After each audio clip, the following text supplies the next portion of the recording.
కొంత మెరుగైంది. ఆవేశాలు ఉన్నాయి, ఒకరోజు ఆవేశాలు పోవు.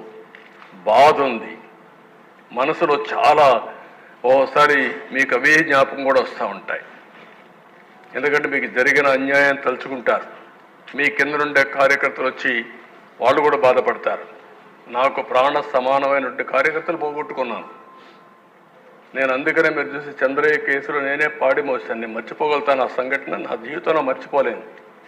ఎందుకు అతను చేసినటువంటి త్యాగం అది. అలాంటి వాళ్ళందరూ ఉన్నారు, వాళ్ళు మన ముందర కనపడిస్తూ ఉంటారు. కానీ మనకు ఒక బాధ్యత కూడా ఉంది. ప్రజలు మనకిచ్చింది కక్ష తీర్చుకోమని అధికారం ఇవ్వలేదు, తప్పులు చేసిన వాళ్ళని క్షమించమని కూడా ఇవ్వలేదు. అది కూడా అసమర్థ అవుతుంది. ఆ విషయం కూడా మీరు గుర్తుపెట్టుకోవాలి.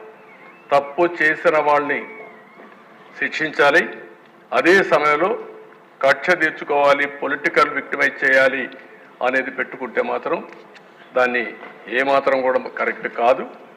మనం అధికారం ఇచ్చింది చట్టాన్ని గౌరవించడానికి, రాష్ట్ర ప్రజలకు మెరుగు చేయడానికి ఇచ్చారు. ఈ ప్రాసెస్లో కొంతమంది సఫర్ అయ్యాం, కొంతమంది ఎక్కువ సఫర్ అయ్యారు, కొంతమంది తక్కువ సఫర్ అయ్యారు.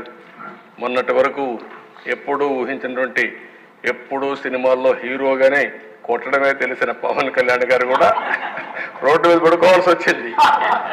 అదే సినిమాలో అయితే పడుకునేవాడు కాదు, అక్కడైతే పైకి ఎగిరి కొట్టేవాడు. కాబట్టి ఇవన్నీ ఉన్నాయి, కానీ డెఫినెట్గా కంట్రోల్ చేద్దాం.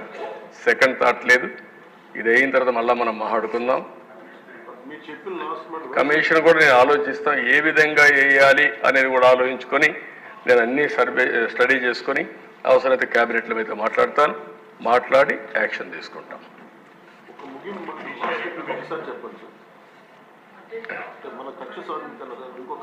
నేను ఒకసారి ఏంటమ్మా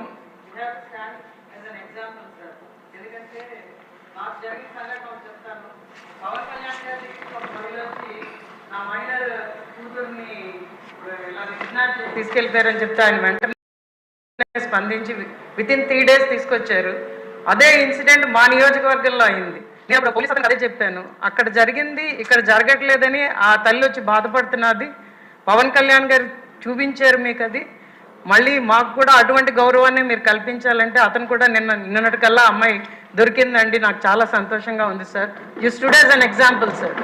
అందరూ కూడా అలాగే చేస్తే ఖచ్చితంగా లా అండ్ ఆర్డర్ బాగుపడుతుంది. ఎందుకంటే they plagued the system sir.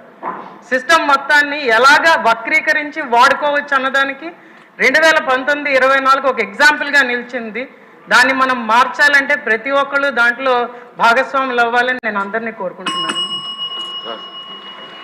మీరు చెప్పినట్టు, మాధవ్ గారు చెప్పినట్టు, నెల్లిమర్ల శాసనసభ్యురాలు చెప్పినట్టు కొన్ని సమస్యలు మనం పరిష్కారం చేస్తున్నాం.